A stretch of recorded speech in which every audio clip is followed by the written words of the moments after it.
Have you ever heard of a brave woman who traveled across the frontier only to face a chilling showdown in a lonely cabin? Our story plunges you right into that tense standoff, where a sudden flash of gunfire in the dead of night is the only thing keeping ruthless men from stealing the deed to a precious piece of land. How did an educated spinster and a former outlaw team up to defend everything they held dear? And what part does an unlikely trepanation surgery on a young boy play in turning a fearful community into staunch supporters? You won't want to miss a moment of this riveting journey, from the harsh judgments of a frontier town to the triumphs of a hidden partnership forged under fire. Stick around to learn how courage and knowledge can conquer even the wildest challenges. While you're here, make sure to subscribe to our channel to stay updated on this tale and many other unforgettable stories coming your way. Harriet Caldwell peered through the stagecoach window as it rattled into the dusty main street of Riverbend, Montana territory. She had traveled for days, leaving behind the well-trimmed hedgerows and neat cobblestones of Boston in search of a new life. At 36, she carried a wealth of books, a pocket full of carefully folded letters, and a heart full of cautious hope. The man who had lured her here, Horace Milburn, had written of a prosperous ranch, cultural refinement, and the loneliness of his widowed existence. He spoke of needing an educated partner, someone who would bring warmth and sophistication to his frontier home. After months of correspondence, Harriet believed this might be the companionable future she once thought impossible. When the coach halted, a swirl of Montana dust brushed against Harriet's navy traveling dress and stung her eyes. She stepped onto the packed earth, her sensible boots leaving faint imprints. Riverbend was scarcely more than 2 rows of buildings facing each other across a broad thoroughfare. To the left stood a weather-beaten saloon where men lounged, their gazes cutting her way with open curiosity. To the right, Harriet noted a modest hotel with peeling paint, a general store, and beyond that, a small, leaning church. "Miss Caldwell?" a voice called, and Harriet turned. She expected to see Horace Milburn, the man with whom she'd exchanged so many letters.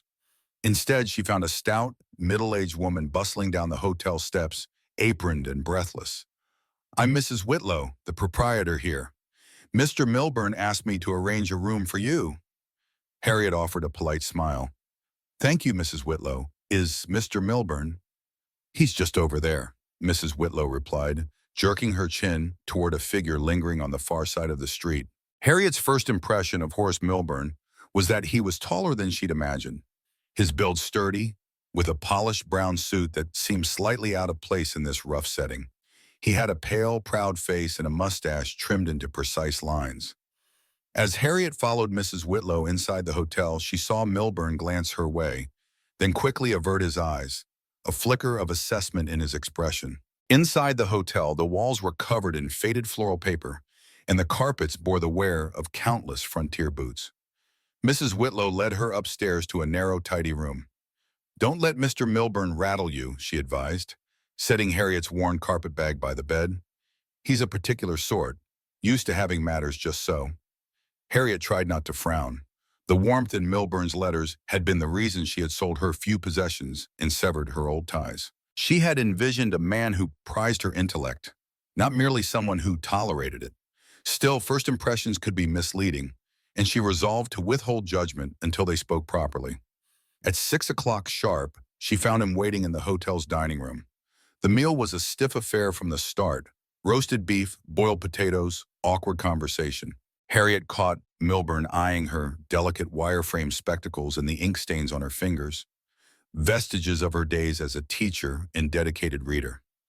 At length, he asked about her Boston background, the details of her Latin and Greek studies, and how she had attempted to impart to her students, both boys and girls, the notion that education was not bound by gender. His expression grew progressively cool. When she inquired about his ranch's library, a feature he had praised extensively in his letters, Horace Milburn waved a dismissive hand. "I keep some ledgers, shipping records, and a handful of business manuals. Nothing so lofty as the literary canon you'd hope for, I'm sure." A nod of unease lodged in Harriet's chest. His tone suggested he saw her intellect not as a boon, but as something unwieldy, perhaps even threatening. She forced herself to remain poised. "Your correspondence portrayed a man eager for a companion who could converse on weighty topics, Mr. Milburn. I trust that was not a misinterpretation." The flicker in his eyes confirmed it had not been so much misinterpretation as willful exaggeration. Instead of an equal, he seemed to be seeking someone more docile. By the time the plates were cleared, he informed her plainly, "I need a wife who knows her place. A practical woman, not one who imagines she can manage my affairs better than I do." A chill ran through Harriet. She had been warned that frontier life was harsh, but she hadn't expected her new fiancé, if he could still be called that, to so openly resent her mind. At last, she set her napkin aside and said, "Then I fear there has been a fundamental misunderstanding, Mr. Milburn. I won't alter the essence of who I am simply because it doesn't fit your plan." His parting words, delivered in a low, warning tone, echoed as she retreated to her room. "You'll learn soon enough, Miss Caldwell, that options for a woman like you are few out here. I wouldn't be so hasty to burn bridges." Harriet forced herself to close the door on his ultimatum, but a shiver coursed down her spine. For the first time since stepping off the stagecoach, she felt truly alone in this wild land. That evening, Harriet's nerves were tested further by hearing Milburn's drunken voice bellowing outside the saloon. He was evidently sharing with anyone who would listen the tale of the mail-order bride, who turned out to be too educated for her own good. She swallowed back tears as she peeked through the small room's window. Would this entire town view her as some bizarre curiosity, or worse, a cautionary tale?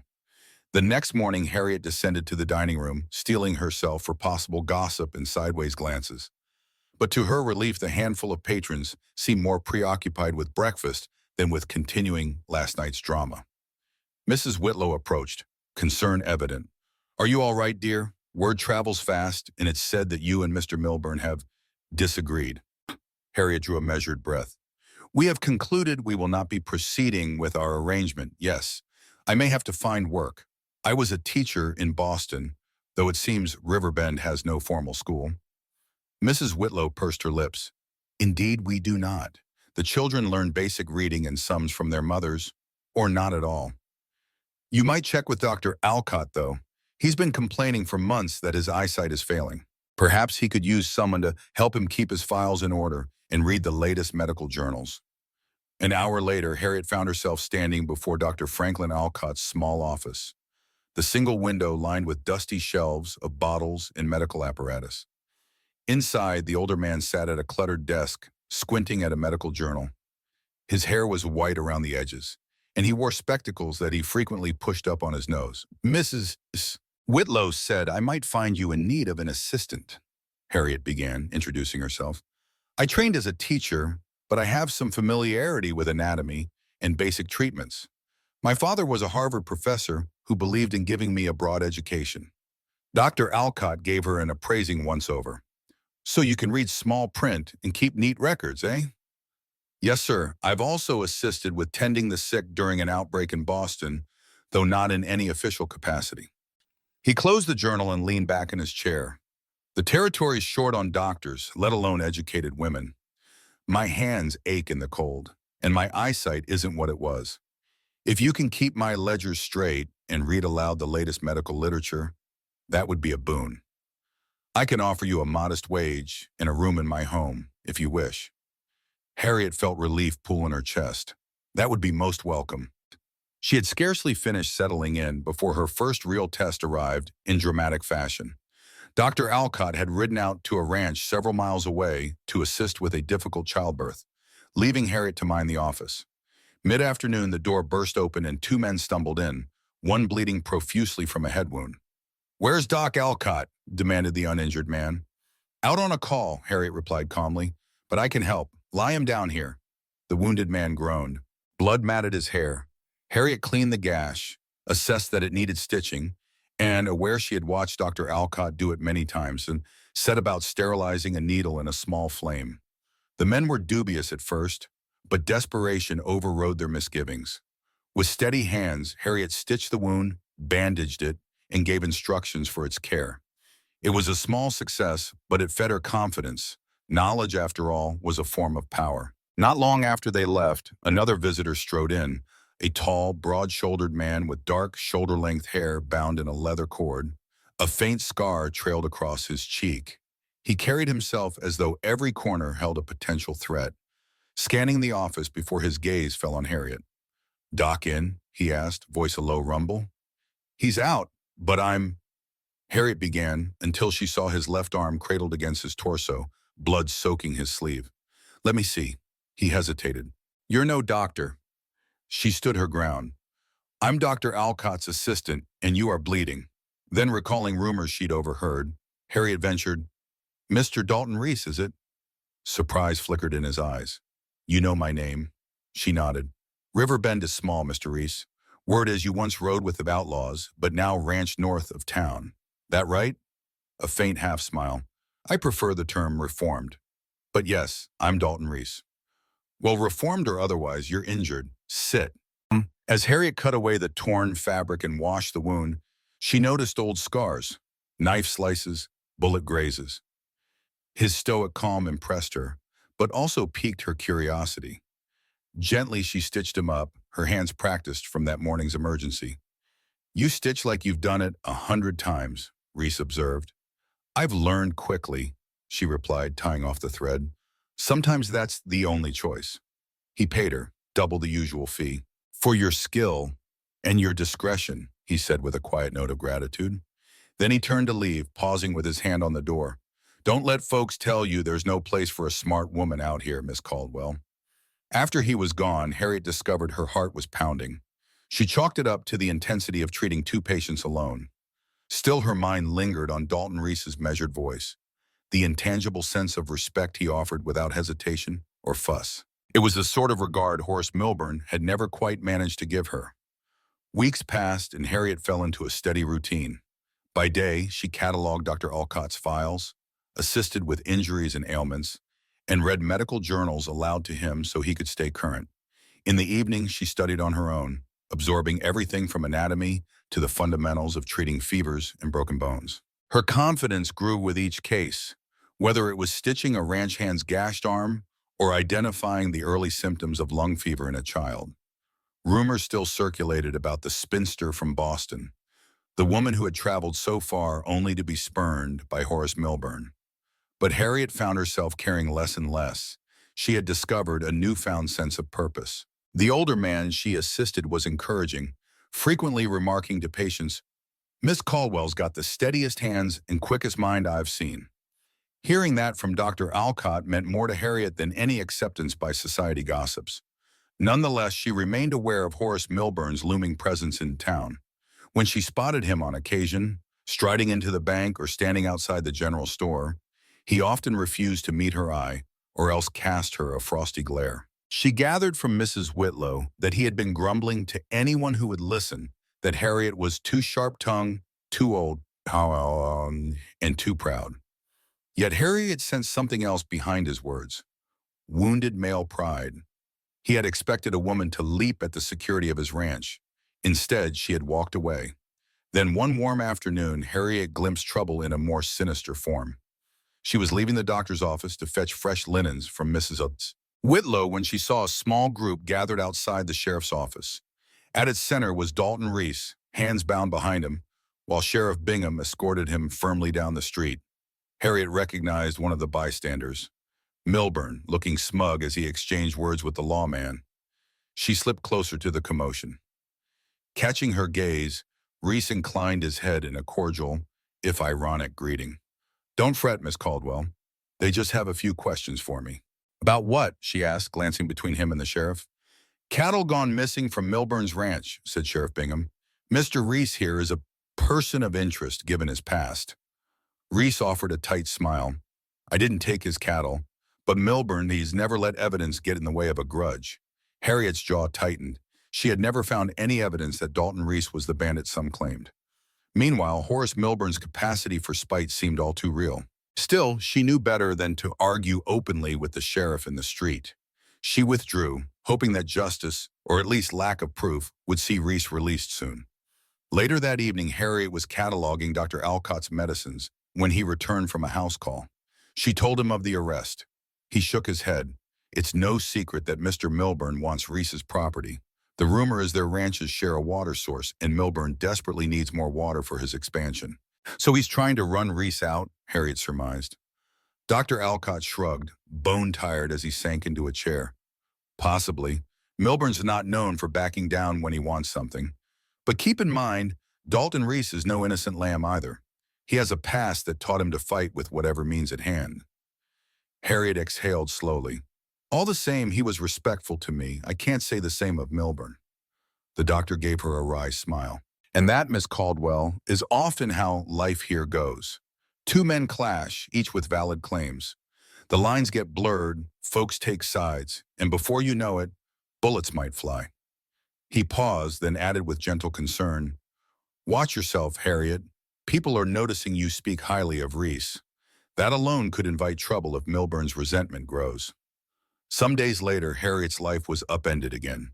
Dr. Alcott suffered a stroke, his speech a slurring, his left side weakened. She found him slumped in his study chair one rainy afternoon, barely able to speak. Summoning every bit of medical knowledge she had gleaned, Harriet acted quickly. Cool compresses, tinctures to steady his heart, while sending a rider to fetch Dr. Palmer from Billings, the nearest physician she could think to trust. It would take at least a day for him to arrive, and Harriet had no illusions about how critical the time in between could be. To her astonishment, Dalton Reese appeared on the doorstep that night, rain-soaked and concerned. "I heard about Doc Alcott. Word travels," he explained. "Figured maybe you'd need help." "Thank you," Harriet said, letting him in. It felt strangely natural having him there. He boiled water for tea while she administered care. He even suggested remedies gleaned from a Cheyenne healer he once knew. Together, they warded off the worst of the doctor's crisis. By dawn, Dr. Palmer arrived. He pronounced that Harriet's swift intervention might well have saved Alcott's life. "Though he may never be the same," Palmer said gravely. "He's stable for now. Miss Caldwell, you'll need to take on more of his patients while he recovers." The idea of effectively practicing frontier medicine without official credentials both thrilled and terrified her. But Harriet felt more resolved than ever. If not her, then who? Without Dr. Alcott, families out here might die of treatable illnesses. Steeling her spine, she accepted the new responsibility. And in the background of that decision, she felt Dalton Reese's quiet, unwavering support. Harriet's shift from assistant to acting practitioner caused a stir in Riverbend. Some welcomed it, particularly mothers who appreciated a gentle hand and Harriet's willingness to make house calls. Others, especially the more traditional-minded, muttered that a woman had no business attempting to practice medicine. Horace Milburn, of course, was the loudest in his opposition. "Untrained," he declared in front of the general store one afternoon. "It's an insult to good sense. I'll be writing the territorial authorities, lodging a complaint that Dr. Alcott is letting an amateur run his office." Harriet heard this from across the street, but forced herself not to engage. She turned instead to her next errand, determined to preserve her dignity. If the quality of her work did not speak for itself, no amount of arguing with Milburn would ever change his mind. That day, she rode out alone to a nearby ranch whose owner, Gideon Bryce, had reported a serious injury. Arriving, she discovered it was Bryce's young son, Joel, who had fallen from a horse and struck his head on a rock. Blood oozed from a deep gash, and Harriet's heart lurched at the sight of the boy's slack face. She had read about trepanation, a technique to relieve pressure on the brain by carefully drilling a hole in the skull, but had never performed it outside of the theoretical pages of medical texts. Dr. Alcott had once demonstrated a similar procedure on an older ranch hand who survived, though Harriet had assisted only in minor ways. With the nearest qualified physician at least 50 miles away, Joel Bryce's life hung in the balance. Harriet's hands trembled with adrenaline as she cleaned the wound, her mind racing through all she'd learned. She stabilized the boy, carefully located the right spot on his skull, and began. It was delicate, harrowing work. The Bryce family hovered in anxious silence, foregoing any questions about Harriet's right or credentials to do this. They had no choice but to trust her or let the child die. At last, Harriet eased the built-up blood through the newly drilled opening. The boy remained unconscious, but she finished with careful stitches and bandaging, instructing Mr. and Mrs. Bryce on how to keep the area clean and watch for signs of infection. A hush followed. Harriet's ears rang as she realized what she had just done. Had she gone too far, meddling with a child's skull? Or had she given him the only chance at survival? She stayed through the night, dozing fitfully in a chair beside Joel's bed. Near dawn, she woke to a raspy whisper. "Ma, my head hurts." The boy was conscious, though dazed, Relief ballooned in Harriet's chest. She and the Bryce family helped him sip water and keep still. He was alive and lucid, a miracle or at least a credit to Harriet's reading, hands-on training, and willingness to try a bold treatment when no other option was available. By the time she rode home, the entire Bryce family showered her with gratitude that made her blush. Yet Harriet felt something deeper than mere pride. She realized she had truly found her calling. Over the horizon, she spotted Dalton Reese riding toward her. He slowed alongside of her, concern etched across his features. "I heard rumors," he said. "They said you performed trepanation on a boy. Are you all right?" Harriet nodded, letting her exhaustion show. "He's alive, and I think he'll recover. But it was the hardest thing I've ever done." Dalton's intense blue gaze lingered on her. "Hard as it was, you did it. That's more than any so-called official doctor has done for that family." She bit her lip. "Folks may have strong opinions on it. Some might accuse me of impropriety or quackery." His expression sharpened. "Let them try. There are more than a few who know you saved that boy's life." They rode together into River Bend, side by side. Harriet recognized that tongues would wag at the sight of them together. Yet she found it oddly reassuring. He was the only person besides Dr. Alcott who had voiced such consistent support for her intellectual pursuits. As they passed the center of town, she met Horace Milburn's gaze. He stood near the bank, arms folded, scowling. Harriet saw the flash of anger in his eyes and felt an uneasy flutter in her stomach. She had no doubt he'd continue to be a threat. But after everything she had faced in that boy's sick room, Harriet Caldwell felt more ready than ever to stand her ground. Word of Joel Bryce's recovery spread rapidly. The story of Harriet's daring procedure became both a testament to her skill and a lightning rod for controversy. Revered by some as a savior, she was cast by others as an unlicensed meddler. She soon found new patients at Dr. Alcott's office, women with complaints they never dared bring to male practitioners, anxious mothers hoping Harriet could help their children just as she had helped Joel. For a time, it seemed she might earn a lasting place in Riverbend through sheer competence. But conflict brewed beneath the surface. Milburn fanned the flames, telling anyone who would listen that Harriet was experimenting on unsuspecting patients. He repeatedly visited Sheriff Bingham, urging official action, and wrote letters to the local press, insisting that a formal inquiry was needed. Late one afternoon, Harriet stood in Dr. Alcott's study, reading a freshly printed local bulletin that cast doubt on her qualifications, citing community concerns about an untrained female's forays into serious medical endeavors. Dr. Alcott, recovering but still frail, set aside his cane and glowered at the article. "Horace Milburn is behind this, and I'll wager it's got Jonas Blackwell's fingerprints too." Harriet raised a brow. "Jonas Blackwell? A new arrival in town," Dr. Alcott explained. "A wealthy cattle buyer from Chicago. He's rumored to have made an agreement with Milburn to invest heavily in local ranching.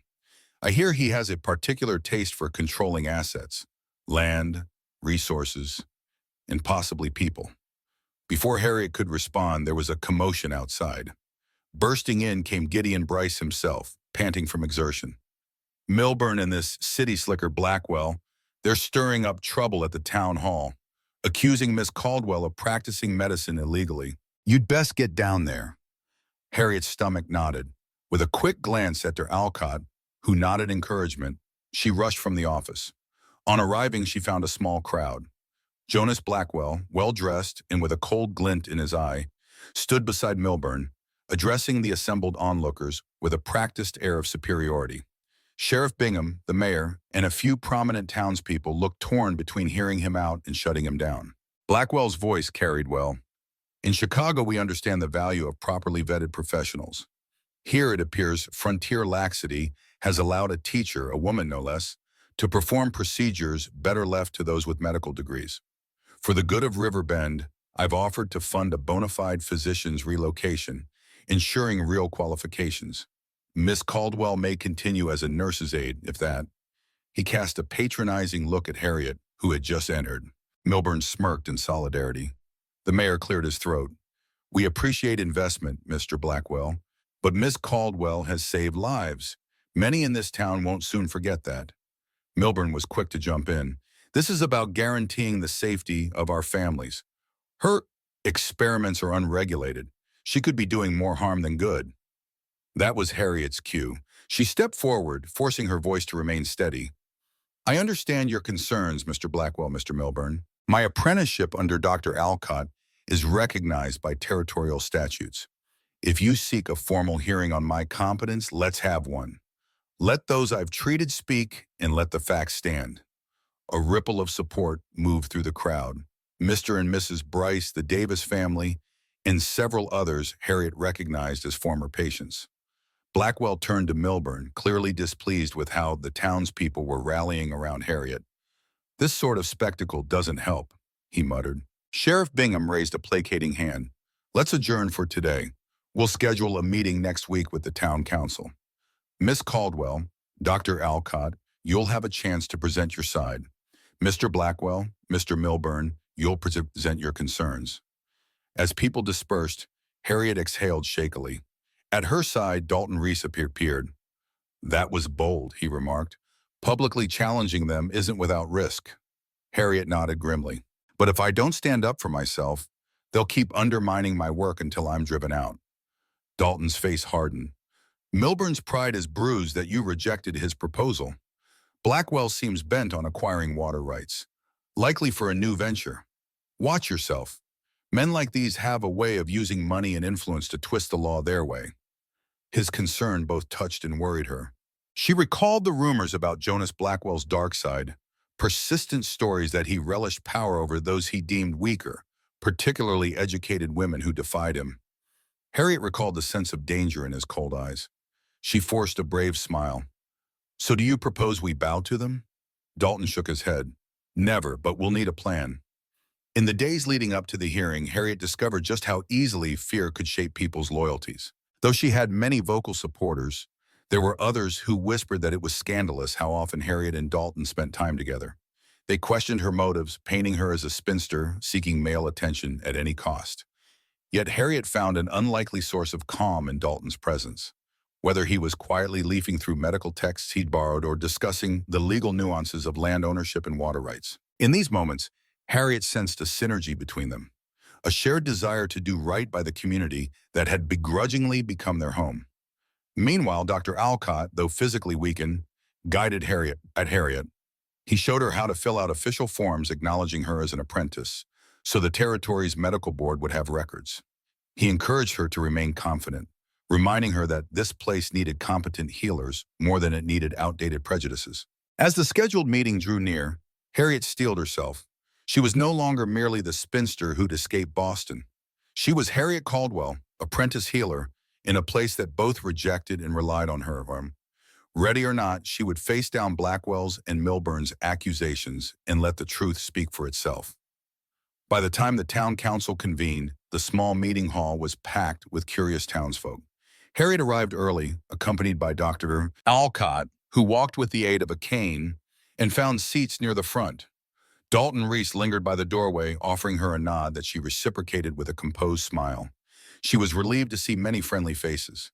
The Bryce family, the Davises, and Mrs. Whitlow all sat on benches, watching with sympathy and determination. Mayor Whitley, an older man with thinning hair, called the meeting to order. We're here to address the complaint lodged by Mr. Jonas Blackwell and Mr. Horace Milburn regarding Miss Harriet Caldwell's medical activities under Dr. Alcott's supervision. Blackwell rose first, cutting an impressive figure in a tailored suit. Mayor, esteemed council, I come as a potential investor, wishing only to see River Bend thrive. However, letting an untrained woman perform serious procedures places your families at risk. I've offered to fund a properly certified doctor from Chicago, a person with verifiable credentials. Miss Caldwell's so-called apprenticeship pales in comparison. Murmurs spread, and Harriet's stomach tightened. She reminded herself to remain steadfast. Next, Horace Milburn stood. This territory deserves real progress, not reckless gambles with people's lives. We all know Dr. Alcott isn't in his prime anymore. Relying on him to supervise these experiments is unwise. Miss Caldwell arrived as a mail-order bride, too educated for her own good. Now she's tinkering with medical treatments that could kill as easily as cure. A rumble of protest rose from Harriet's supporters. prompting Sheriff Bingham to tap his badge for order. Once silence fell, Harriet stood. "I appreciate your concerns," she began, her voice calm but resonant. "But let's consider facts. Under Dr. Alcott's supervision, I've treated broken bones, stitched wounds, identified fevers, and performed a cranial procedure that saved a boy's life. None of these families are complaining. Indeed, many are grateful." She gestured to where Joel Bryce sat with his parents. "Young Joel might not be here if not for my intervention. I make no claim to be a fully trained physician, but I have studied extensively. I work alongside Dr. Alcott, and I'm in the process of registering my apprenticeship with the territorial authorities." Someone cleared his throat in the back. Dalton Reese spoke quietly, but every word carried. "Mr. Roulier, Blackwell's generosity may be appreciated, but what if his interests lie more in controlling local resources, like water, than improving local health care? Miss Caldwell's presence here is not an accident. It's a response to genuine need." Milburn's face reddened. "You're one to talk, Reese. Everyone knows your ranch should have been mine.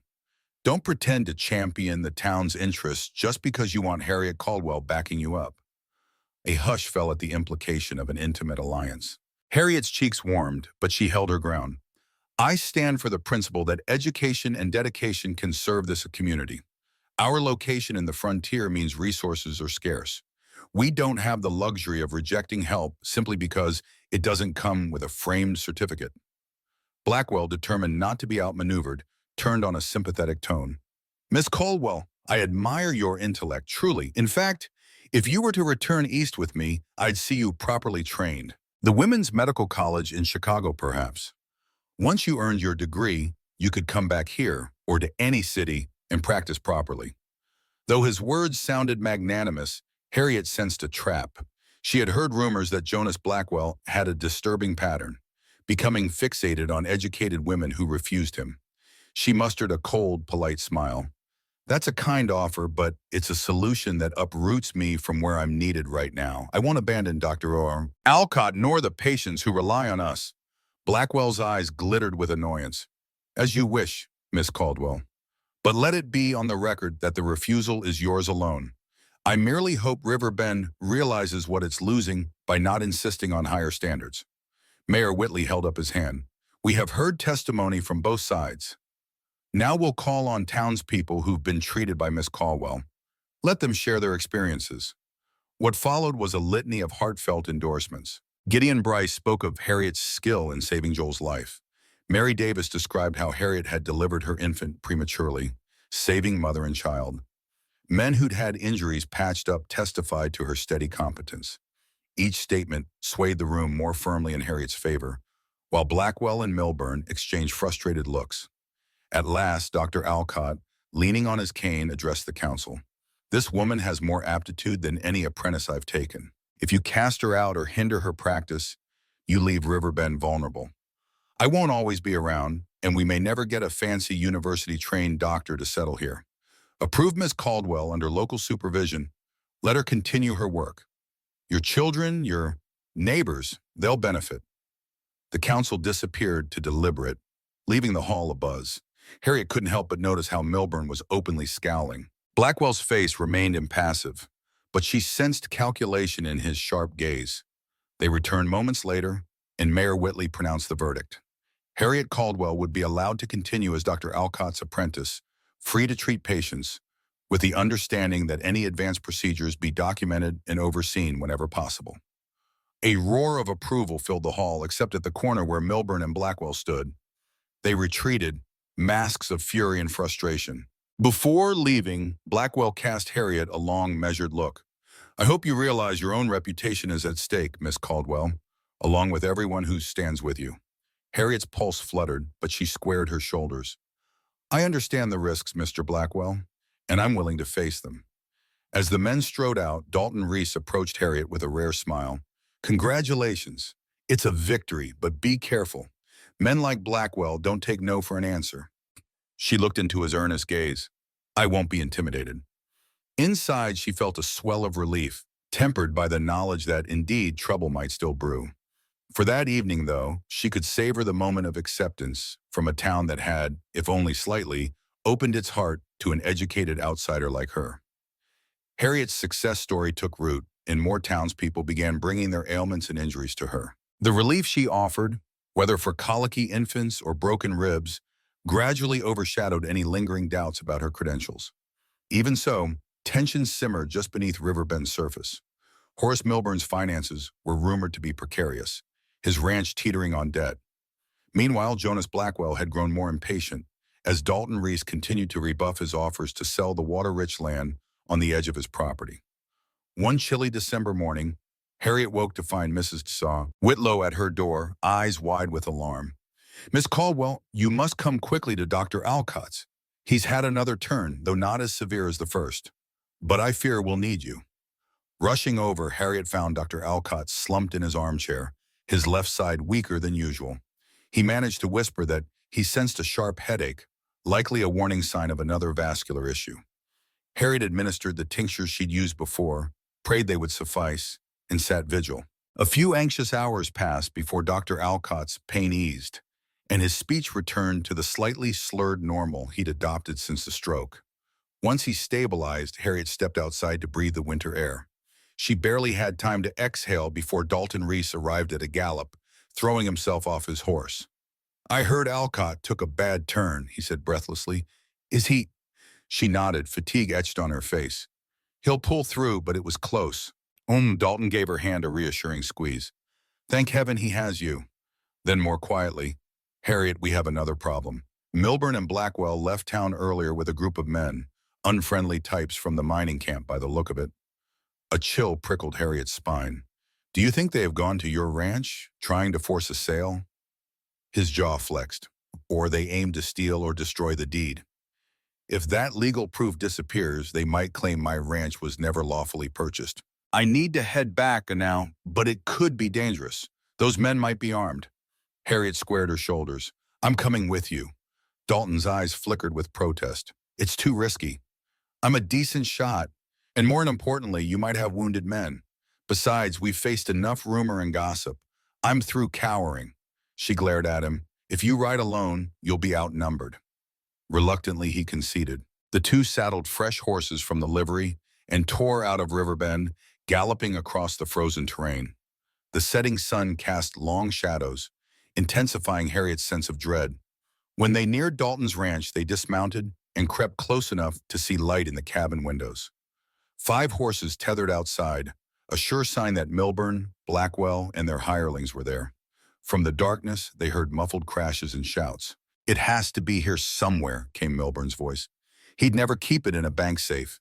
He's too secretive." "Check behind the books," Blackwell responded. "Men like Reese fancy themselves clever." Dalton looked at Harriet, his revolver drawn. Harriet produced a small Derringer pistol from her skirt pocket, something she had begun carrying just in case.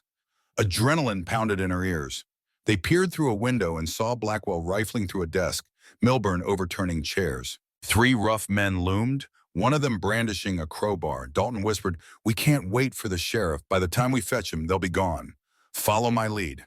They burst through the cabin door, Dalton's revolver aimed. "Hands off that desk, Milburn." All heads whipped around. Milburn's eyes flared with surprise, then malice.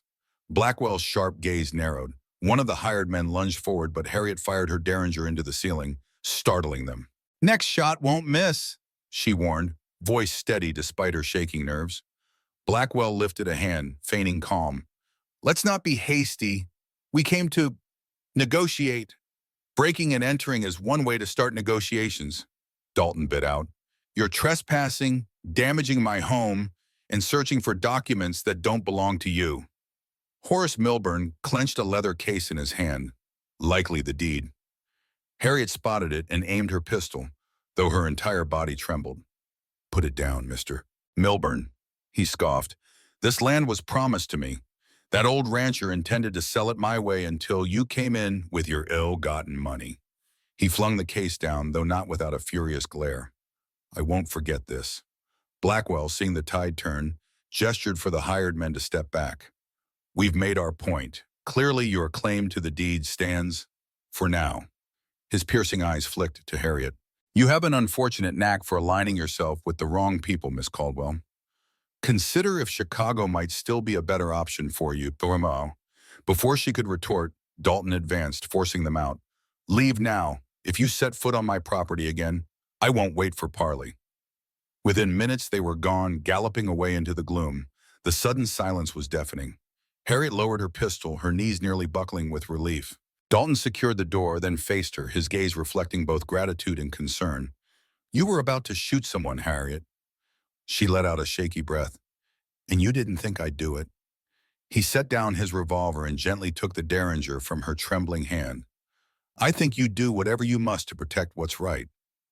Their eyes met, and for a moment Harriet forgot everything about outlaws, farmland, and threatened reputations. She only saw the acceptance in Dalton's gaze, the respect for her mind, her courage, her presence. That night, they straightened the chaos in the cabin side by side, a wordless testament to a partnership forged in necessity and sealed by mutual resolve. By dawn, Harriet had drifted into an uneasy doze at Dalton's kitchen table. He gently nudged her awake with a cup of hot coffee. Pale sunlight filtered through the window, illuminating the scattered books and rifled drawers they'd managed to restore to order. The document case, the land deed, sat on the table, safe for now. What happens next? Harriet asked quietly, sipping the coffee. Its warmth filled her, though the day remained cold.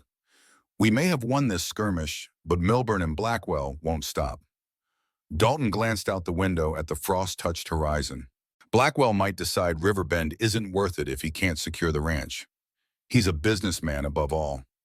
Milburn, though, his pride is wounded and it's rumored his debts keep piling up. He'll keep trying in one way or another. Harriet nodded. As for me, I'm sure they'll find some new angle to undermine my medical work. Perhaps they'll push harder for that fancy Chicago doctor to replace me, or escalate rumors about my relationship with you. Dalton's posture straightened. I want you to know, Harriet, that I'd never hide my respect for you, or anything else for that matter. But I realize that defending you could intensify gossip. Her lips curved into a subtle smile. I'm past worrying about gossip. From the moment I stepped off that stagecoach, I've been the woman who reads too much. Let them talk. A contemplative silence followed, broken only by the soft hiss of the stove. Finally, Dalton set his mug down. Harriet, He paused, seemingly weighing his words. We formed this alliance out of necessity, but I'll be honest, I can't remember the last time I felt such kinship with anyone. In the gang I once rode with, loyalty was fleeting, but skill was admired. You have both skill and loyalty. Heat rose in Harriet's cheeks. You see me, not as a curiosity or an asset to be owned. You respect my mind in ways Horace Milburn never did. Or likely any man I've known. Dalton leaned closer, his voice low. Then believe me when I say I want to be more than an ally. Not to rush you, I know you left Boston in search of something else entirely.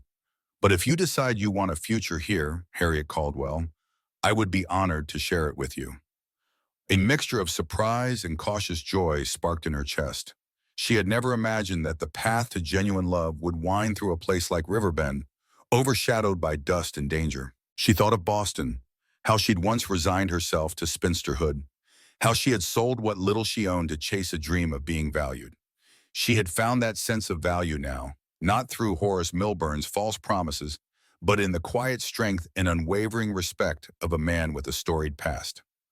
I won't say yes or no this very moment, she answered, though her heart thumped. My life is far more complicated than I expected. Alcott needs me, the town relies on me, and you... Dalton's eyes softened. I can wait. The best things in life are worth it. They prepared to ride back to Riverbend, deciding to inform Sheriff Bingham of the night's events. Dalton carefully tucked the deed into a secure iron box he stored in the barn. It'll be safer here than the cabin, he said, though maybe I should find a second hiding place. If they come again, they might guess the spot. Once on horseback, Harriet caught his gaze. They might try, but let's hope that after this brazen attempt, the sheriff will keep a closer eye on Milburn and Blackwell. Dalton nodded. We'll talk to Bingham. Maybe he can gather enough testimony to file charges for trespassing and attempted theft. They rode side by side back toward town, the crisp air carrying the faint scent of pine. Harriet's pulse was still fluttering, but for an entirely different reason now. She was no longer simply Harriet Caldwell, the abandoned mail order bride. She was a woman forging a new identity in a wild land, with a man who believed in her. Even the frontier winds seemed to carry a note of promise. Harriet's hope for swift justice was partially met. Sheriff Bingham, upon hearing their account of Milburn and Blackwell's intrusion, shook his head gravely. I can investigate, but you know how it goes. They'll claim they were there on business. Unless we find the men they hired to witness it, it's your word against theirs. And both men are powerful in their own ways. We have bullet holes in the ceiling, Harriet said wryly, thinking of her Derringer shot. Surely that speaks to something more than a polite visit. The sheriff offered a thin smile. I'll document it. Despite the official uncertainty, rumors spread quickly that Milburn and Blackwell had attempted something illegal at Dalton Reese's ranch. Many townspeople, especially those Harriet had helped, voiced disapproval of such tactics. Milburn's standing, once boosted by his ranch's success, deteriorated under the weight of suspicion. Blackwell, meanwhile, maintained a careful distance from Harriet, though she occasionally caught him staring at her with a chilling, possessive glint, as though she were a puzzle he had yet to solve or a possession he was denied. One afternoon after Harriet treated a ranch wife with severe pneumonia, she returned to Dr. Alcott's office to find the older man out of bed for the first time in days. He was sorting through his medical texts with determined effort, his cane leaning against the chair. Harriet, he said, voice still thick but resolute, the town has accepted you. The council's backing you, but you should formalize your knowledge. She approached, helping him rest some heavy volumes on the table. I've been reading the materials from the Women's Medical College, but there's only so much I can do by correspondence. Yes, but if you keep at it, you'll earn recognized credentials eventually. In the meantime, you're as close to a doctor as this territory has. He paused, eyes flicking over her. And if you choose to marry Dalton Reese, don't think that means giving up your practice. The frontier is changing. Perhaps you can help shape it. The suggestion caught her off guard, but Harriet found herself unable to deny the thought had been swirling in her mind. She had grown used to the idea of being indispensable, of forging her own path. It was jarring yet exhilarating that marriage might not strip her of this independence if the man in question truly respected her autonomy. That evening, Harriet found Dalton waiting outside the office with 2 saddled horses. Ride with me? He asked. There's a breathtaking view of the valley at dusk if we take the eastern ridge. She glanced around. The town's stairs were still there, but less judgmental than before. Yes, she agreed. I could use some fresh air. They left the cluster of buildings behind, cantering toward rolling foothills. Snow had begun to dust the landscape, the setting sun staining the sky in brilliant hues of pink and gold. At last, they reached a ridge overlooking a broad valley, where pine forest nestled against the base of distant mountains. Harriet inhaled sharply at the vista. It's so wide open. That's the magic of Montana, Dalton said. It can be harsh, but it reminds you that there's always more beyond what you see right now. They dismounted, stepping carefully among the rocks and frozen brush. Dalton turned to her, expression turning serious. Harriet, I meant what I said before. I know your life's complicated, your work, your responsibilities, but I also know we're better together than apart. This land is in my blood, and I've seen you risk everything to help its people. You're part of this place now, too. I'd be honored if you'd consider sharing that future with me as my wife. Tears pricked her eyes at the simple sincerity of his words. She recalled the years of being told she was too learned or too outspoken, the humiliating prospect of being a mail-order bride because no one in her social circles wanted a woman who quoted Greek. Here stood Dalton Reese, ex-outlaw turned rancher, effectively asking her to be not a decorative wife, but a true partner, to share a union of hearts and minds, built on mutual respect. I'm still in the midst of my apprenticeship, she whispered, cheeks flushing in the fading sunlight. And I can't imagine giving up my medical practice. He stepped closer. Nor would I ever want you to. I'll do whatever I can to support that. Whether it's paying for more books, fetching supplies, or ensuring no one stands in your way. You saved me from a bullet wound once, Harriet Caldwell. And you've been saving others ever since. For a moment, the only sounds were the soft rustle of wind and the distant call of a hawk. Harriet swallowed, remembering Dr. Alcott's words that she might be the best doctor this town ever had, recognized or not. That Dalton was offering his hand in marriage without demanding she relinquish her calling felt like a gift she never imagined receiving. She allowed her hand to rest in his. "Yes," she said at last, heart fluttering. "Let's face the future side by side." His smile transformed his face into something unguarded, almost boyish. He pressed a gentle kiss to her forehead, then her lips, as the sun slipped behind the mountains. Harriet felt something settle into place, like a final puzzle piece finding its home. They wed in the small, leaning church at the edge of River Bend that winter, with Dr. Alcott officiating in place of the Reverend, who had taken ill. The gathering was humble but heartfelt. Mrs. Whitlow, the Bryce family, Mrs. Davis, and other townsfolk who had come to see Harriet not as a meddling outsider but as a vital part of their community. Even the sheriff was there offering awkward congratulations. No one was surprised that Horace Milburn did not attend, and Jonas Blackwell's whereabouts had become something of a mystery. Rumors said he'd returned east, citing unprofitable conditions. Others whispered he'd set his sights on a different town, a new opportunity where he could exert control. Harriet and Dalton began their married life in that same cabin they had once defended from intruders. Though Harriet brought touches of warmth and organization it had lacked. A newly repaired shelf held both medical texts and law books, the latter reflecting Dalton's ongoing self-education about property rights and territorial statutes. Bit by bit, the place became a testament to their combined energies. In time, Harriet's formal apprenticeship papers were approved. Though official licensing in the frontier was patchy at best, she became recognized as a legitimate medical provider under Dr. Alcott's guidance. Over the next 5 years, her reputation grew until she was widely known as Dr. Caldwell.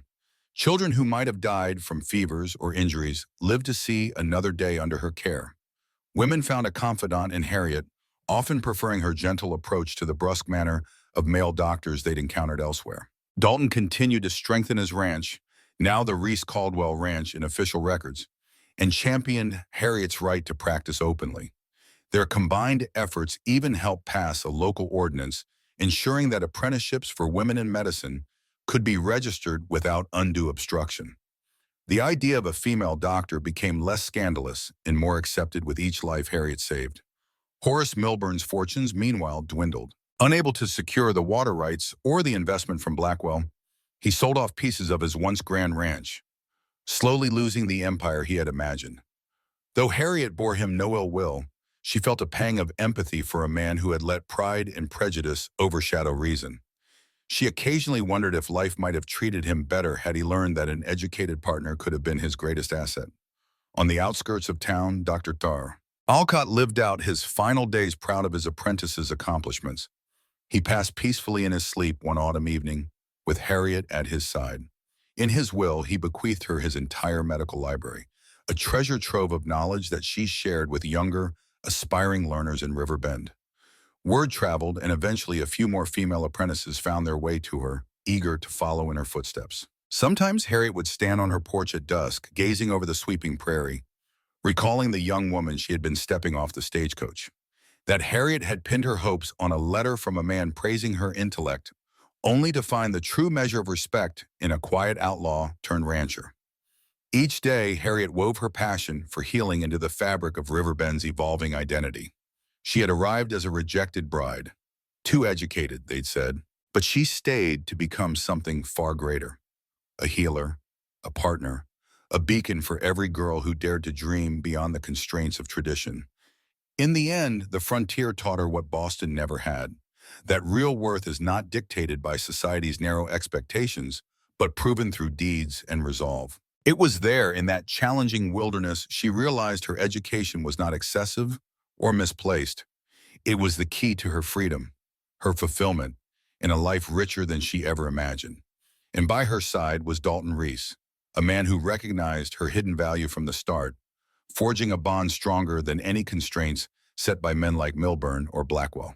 Harriet's story, whispered in saloons, retold in the church socials, and passed down in local lore, became the living proof that even on a harsh frontier, knowledge, resilience, and courage could flourish.